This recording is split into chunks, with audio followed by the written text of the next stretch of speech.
She spent 13 years invisible, serving a wealthy family that never saw her name or her pain. When tragedy struck, they told her to choose between loyalty and her father's funeral. What happens when a silent maid finds her voice and ignites a movement? This is Lena's powerful journey, from shadows to strength, from silence to a roar that the world can't ignore. Where are you watching from? Drop your city in the comments. And don't forget to subscribe to the channel for more stories that will move and inspire you. The truth is waiting. Are you ready to hear it? The sky was still a blanket of navy blue when Lena Ortiz slipped out of her narrow bed and into the silence of the Whitmore estate. The house was asleep, its marble halls cloaked in shadows, chandeliers dormant, and windows sealed tight against the city's early breath. She moved with muscle memory, her feet finding the cold tiles of the kitchen, her fingers tying the worn apron around her waist in a single fluid motion. The espresso machine blinked in the corner like a sentinel. The porcelain cups, embossed with gold trim, were already laid out from the night before. Lena pressed her hands against the countertop and exhaled slowly, as if to brace herself for the day ahead. 13 years. That's how long she'd been waking in this house before dawn. 13 years of brewing coffee to the perfect temperature, folding napkins into swans, and knowing just how many seconds it took to toast sourdough without charring the crust. The Whitmores never learned her name. At best, she was her. At worst, the maid. She'd once hoped that time would earn her a nod, a thank you, even just eye contact. But hope had withered into habit, and now she moved like smoke, visible only when disturbed. The kitchen glowed faintly under a row of pendant lights, casting soft shadows across the marble. The smell of lemon oil and starch clung to the air, leftovers from last night's scrubbing. As she sliced fruit with mechanical precision, Lena felt the familiar ache in her wrists, an old pain that came from years of polishing silver and lifting trays heavier than dignity. She didn't complain. There was no one to complain to. Instead, she let the ache settle beside her like an old friend. Madeline Whitmore, elegant in her silk robe, was always the first to descend. This morning was no different. She floated into the dining room, every hair in place, lips pursed as if the air itself might offend her. She glanced at Lena the way one glances at furniture, absently. "Warm, not hot," she said, inspecting her coffee. Lena nodded, adjusting the pour with a practiced hand. "Yes, ma'am," she replied, her voice barely audible. Then she stepped back, melting into the wallpaper. The daughters followed. Haley, 25, with perfect posture and a phone glued to her palm. Grace, 22, sharp-eyed and perpetually unimpressed. They wore matching silk pajamas and contempt like perfume. As they settled into their chairs, Haley wrinkled her nose. "God, did you see what Amanda wore last night? She looked like a hotel curtain." Grace snorted. "More like something she pulled off the maid's cart." They laughed. Lena, 10 feet away, felt the sting. She didn't flinch. She never did. Pain, for her, was folded neatly into bed sheets, ironed into collars, swept into bins with yesterday's crumbs. By 8 a.m., the Whitmores were gone. Haley to her yoga class, Grace to a brunch appointment, and Madeline to her foundation's board meeting. Lena stood alone in the kitchen, her hands immersed in warm, soapy water as she washed the delicate china. The light streamed through the windows now, golden and indifferent. She could hear the hum of the gardener's tools outside, the tick of the grandfather clock in the foyer. The world spun forward, polished and indifferent, to the shadows that held it up. Then, from the depths of her apron pocket, her phone buzzed. She rarely received messages. Her life did not ring or vibrate or demand attention. But this buzz had an urgency, a staccato rhythm that tugged at her spine. She dried her hands, pulled the phone out, and read the screen. "Call me now. It's Dad." Her heart seized. The ceramic plate she had been drying slipped from her hand and shattered against the tile. The sound echoed, sharp and final. The shards of porcelain still lay on the kitchen floor, forgotten, as Lena stumbled into the butler's pantry, pressing the phone to her ear with shaking fingers. The line rang once, twice, before her brother's voice, hollow and cracked, slipped through. "He's gone," Lucas said. 2 words. No preamble. No cushion. Just truth, raw and unrelenting. Lena stood frozen, her hand braced against the shelves lined with crystal decanters. She couldn't breathe. "No," she whispered, but the word barely formed. "Last night," Lucas continued, his voice breaking, He collapsed outside, watering the garden. He was gone before I got to him. A sound clawed its way from her throat, something between a gasp and a cry, and she sank to the floor, her back against the cool wood, her knees pulled to her chest. Her father. The man who had taught her to dance by standing on his shoes, who had left her little notes folded into her lunch when she was young, who always said, "When it's your turn to fly, don't apologize for leaving the ground." Gone, and she hadn't been there. When the call ended, she sat in silence, the phone still in her hand, her tears hot and silent. Her thoughts tried to catch up, but grief moved faster. Eventually, with effort, she rose, wiped her face, and returned to the dining room, finishing the table just as Mrs. Whitmore returned from upstairs. Her spine stiffened at the sight of Lena. "The centerpiece is off-center," she said without looking. Lena didn't respond. She couldn't. Not yet. Not with the weight in her chest. But by mid-morning, she couldn't hold it in. She found Madeline in her sitting room, meticulously arranging her jewelry. "Ma'am," Lena began, her voice tight with restraint, "I just received a call. My father passed away last night. I'd like to take a few days to attend the funeral." For a moment there was silence, just the soft click of pearl against velvet. Then Madeline looked up. "You know we have the benefit gala this weekend," she said, her voice smooth, businesslike. "The house must be perfect. We can't afford to fall behind." Lena blinked, stunned. "Yes, ma'am, but it's only 4 days. I'll be back in time for the event." Madeline's gaze cooled a few degrees. "If you insist on leaving, we'll manage, but you'll forfeit the quarterly bonus." The words hit Lena like sleet, sharp, cold, dismissive. "Ma'am, it's my father. And this is a professional environment," Madeline interrupted. "We all have responsibilities." Before Lena could reply, Mr. Whitmore walked in, adjusting his cufflinks. He raised an eyebrow at the scene. "Something wrong?" "She wants to leave," Madeline said flatly. "Her father died." He tilted his head, thoughtful. "That's unfortunate timing. The gala is critical. We could offer a double bonus if she stays." He turned to Lena. "You're needed here." Lena's mouth parted slightly, but no sound came. Her father's face, weathered and warm, flashed through her mind. The last time they'd spoken, he'd asked when she was coming home. She'd said, "Soon," but soon never came. "Please," she said quietly, "it's just a few days." Mr. Whitmore sighed. "Your family will understand. Surely they know how important this weekend is." She stood there, numb. She wasn't surprised, not truly. Indifference had always been the true currency of this house. But this was something else. Her father's death wasn't even an inconvenience to them. It was a scheduling conflict. "I'll think about it," she murmured, turning before her face could betray her. She made it to her room before the tears returned, harder, fiercer, saltier than before. She sank onto her narrow bed, pulled the photo of her father from her drawer, and held it to her chest. In that moment, the house felt colder than it had in 13 years. Her grief had no place here. So she made a decision. Not out of rage, but clarity. That night, she worked her final shift. She served dinner, cleared plates, folded napkins with trembling hands. No one noticed. No one asked. As laughter rang out in rooms she would never be invited to, Lena packed her suitcase beneath the cloak of silence. The sky was still a deep indigo when Lena opened her door and stepped into the silent corridor of the servants' wing, her suitcase in tow. The wheels made barely a whisper across the polished floor she had buffed 100 times. She paused for a moment, her hand resting on the doorknob as she glanced back at the small, austere room behind her. It held no traces of her, no books, no mementos, no softness. Only fatigue. Only silence. She closed the door gently and walked forward. The Whitmore estate, in its usual grandeur, slept on, unaware. The chandeliers above the grand hall loomed like frozen stars. The monogrammed rug muffled her steps as she passed the kitchen, where the scent of old coffee grounds lingered faintly in the air.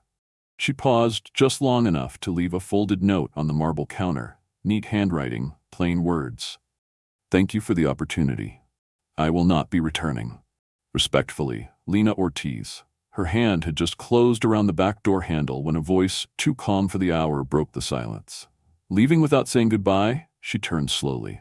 Mr. Whitmore stood in the doorway, damp hair slicked back, cufflinks gleaming, his expression unreadable. Lena straightened her shoulders. "Yes," she said. "That's a shame," he replied, stepping into the kitchen.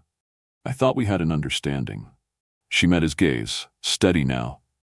"You made it clear yesterday that we don't." He sighed, as if she were being unreasonable. "You're overreacting. I know you're upset. I'm sorry for your loss, but we had an agreement. You work, we pay. That gala was important." She blinked slowly. "My father's funeral was more important." His brows drew together, confusion lacing his features. "You should have stayed. Loyalty matters. People who show loyalty get rewarded. Others, they're replaceable." Her jaw tightened. The familiar heat of humiliation threatened to rise, but she held it down. She drew a long breath. "I gave you 13 years, she said, voice quiet but unshakable. 13 years of my time, my body, my silence. I made your coffee before the sun rose. I cleaned up broken glass when your daughters argued. I missed birthdays. I missed holidays. I missed my niece's graduation. And now you want me to miss my father's funeral." He opened his mouth, but she raised a hand. "I'm not asking anymore. I'm leaving. You don't have to understand. You just have to let me go." He studied her for a moment, then smirked slightly and stepped aside. "Suit yourself," he said. "You'll regret this, of course. No one's lining up to hire someone with your background. You had a good deal here. Comfort, security, you'll see." She looked at him, truly looked. The man who once seemed larger than life, now framed by gray morning light, looked smaller somehow. Not because he had shrunk, but because she had grown. Without another word, she stepped past him, opened the door, and walked into the morning. Outside, the air was cool and still. The estate loomed behind her, silent and pale. She moved with quiet purpose down the stone path, past the rose hedges she had once trimmed, past the fountain she had scrubbed clean for banquets she never attended. At the gate, a yellow cab waited, exactly as she had arranged. The driver stepped out wordlessly, loaded her suitcase into the trunk. Lena slid into the back seat and exhaled for the first time in hours. As the cab pulled away, the estate disappeared behind hedges and mist. She didn't look back. She didn't need to. A strange sensation rose in her chest. Not quite joy, not triumph either. Something softer, lighter, freedom, maybe. By the time the train pulled out of the city, she had settled into a window seat, her suitcase beside her, her father's photograph tucked safely in her coat pocket. The landscape blurred by, trees, rooftops, power lines, then fields. And with every mile, a weight she hadn't realized she was carrying began to lift. She wasn't going home in victory, nor in shame. She was simply going home. And for the first time in years, she felt real. Back in her childhood town, Lena stepped off the train onto the small platform, the cool morning air filled with the scent of earth and dew. The sun was just beginning to stretch its golden fingers over the hills, casting a soft light over the familiar streets she hadn't seen in over a decade. Neighbors peeked from weathered windows, and an old man on his porch tipped his hat in greeting. For the first time in years, Lena was seen, not as a shadow, but as a person who belonged. Her sister Lorna waited by the station, thinner and grayer than she remembered, but with the same warm smile that had always felt like home. They embraced wordlessly, holding on to each other as if to erase the years of distance and silence. Together, they walked the familiar path to their small family house, the air heavy with memories. Faded photographs, worn boots by the door, the faint scent of fried plantains from the kitchen. Inside, the rooms carried the weight of loss, but also the gentle presence of love. The living room was filled with flowers, and the quiet hum of relatives and neighbors sharing stories of their father. A man known for his kindness, his wisdom, and his tireless work, fixing everything from broken fences to shattered hearts. Lena moved through the house like someone stepping into a long-lost skin, feeling the ache of absence, but also the healing comfort of belonging. At the funeral, the modest white church was filled with friends, family, and community members who had known her father as a pillar of strength and integrity. The air was thick with the scent of candle wax and flowers, white lilies, chrysanthemums, deep red roses spilling from every vase. Lena stood beside Lorna, their hands intertwined as they approached the polished coffin, the photograph of their father smiling broadly beside a rusted tractor resting on top. The service was a tapestry of laughter and tears.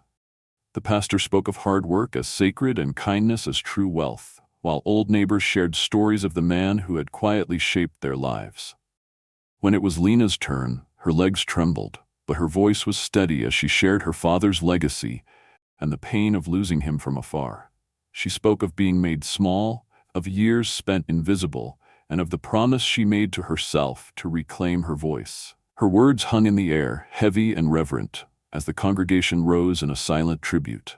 Outside, rain began to fall, soft at first, then heavier, draping the town in a mourning hush that seemed to wash away the sorrow.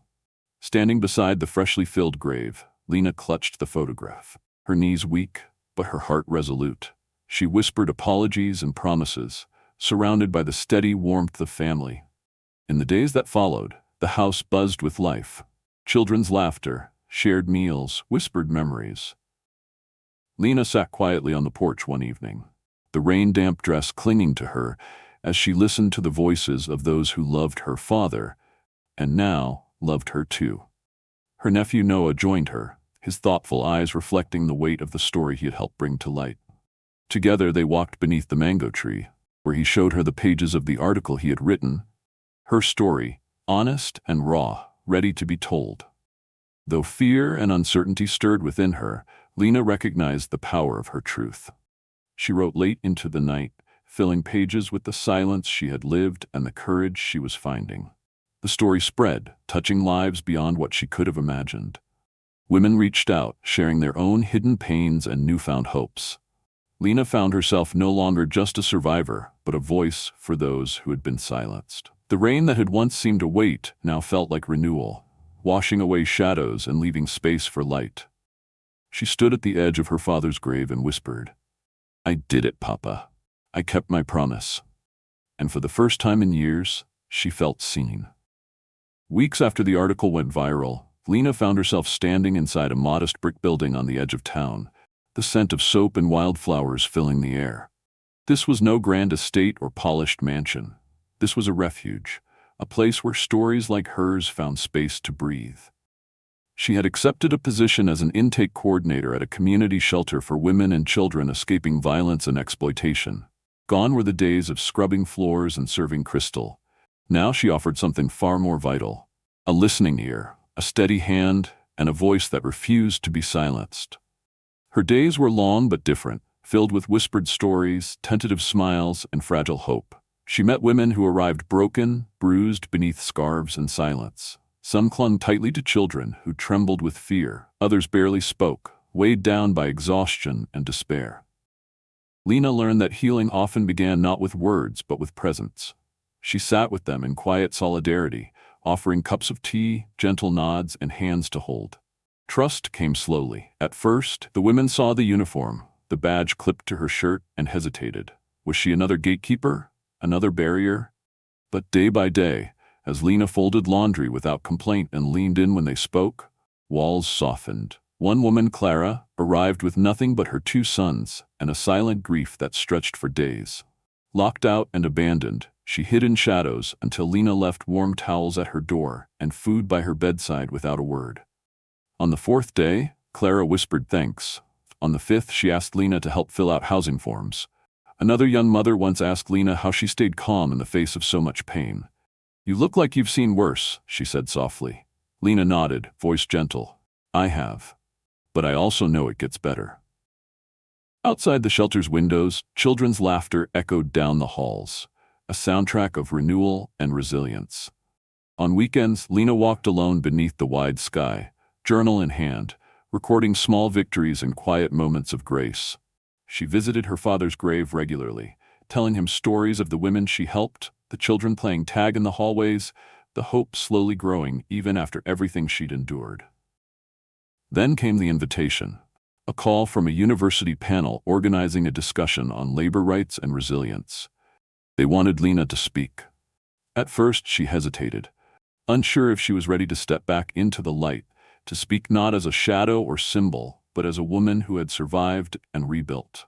But a trusted friend reminded her that her voice had already started a ripple. Sometimes the softest words carry the longest. When the day arrived, Lena stood before an audience of students, activists, and community leaders. No prepared speech, only memory and truth. "I was a maid for 13 years, she began, voice steady. In a house where my name was rarely spoken, my grief was inconvenient, and my presence was meant to be invisible." She paused, letting the words settle before continuing. I stayed silent because I was afraid. Because I thought silence would keep me safe. But it only protected those who benefited from my invisibility. Faces in the crowd shifted. Some nodded, some wiped tears. When I lost my father and was told to keep working, that's when I realized the truth. I was never invisible. They just refused to see me. The room filled with quiet reverence as Lena shared her journey. The long nights, the insults, the aching solitude beneath polished silver and marble floors. She spoke of leaving, of grief, and of the promise she made at her father's grave to never let her voice disappear. When she finished, the audience rose, not with thunderous applause, but with deep respect. People approached her afterward, some with tears, some with whispered, "Me too." She took their hands, offered hugs, and felt the weight of collective healing. Back at the shelter, life resumed, but Lena was changed. The women who had once seen her as a coordinator now saw a beacon of hope, a testament that survival was possible, that silence could be broken. She smiled more, laughed freely, and slept without fear. Her past lived within her but no longer defined her. It had become the soil from which she had grown. One evening, as the sun dipped behind the trees, Lena sat on the porch, notebook in her lap, filled not with sorrow, but stories. Stories of courage, resilience, and reclaimed dignity. She turned to a fresh page and wrote, "I used to be invisible. Now I am seen. I used to whisper. Now I speak. I used to serve without question. Now I choose whom to serve and why." The quiet strength in those words marked a new beginning, not just for Lena, but for every woman who had ever been told her voice didn't matter. This story of Lena's journey teaches us a profound truth. Our worth is never defined by how quietly we serve or how long we endure invisibility. Too often, society expects the vulnerable to disappear into the background, to swallow their pain and sacrifice their dreams for the comfort of others. But silence is not safety. It is a cage. True strength lies in finding your voice, in breaking free from the shadows that others try to confine you to. Lena's courage to speak her truth, to reclaim her identity beyond the roles imposed on her, reminds us all that dignity cannot be taken away unless we allow it. Her story also reveals the power of community and empathy. When Lena shared her experience, she gave voice to countless others who had suffered in silence. Change begins with one brave act that ripples outward, inspiring others to stand, speak, and demand respect. Healing comes from being seen, heard, and understood, not just by those close to us, but by the wider world. Most importantly, Lena shows us that it's never too late to start again, to rebuild life on your own terms. The journey from invisibility to empowerment may be painful and uncertain, but it is always worth taking. Each of us has the right to be seen, valued, and to live authentically. Where are you watching from? Share with us in the comments below. Don't forget to subscribe to the channel to hear more inspiring stories like Lena's, stories that remind us all of the strength within and the power of speaking our truth.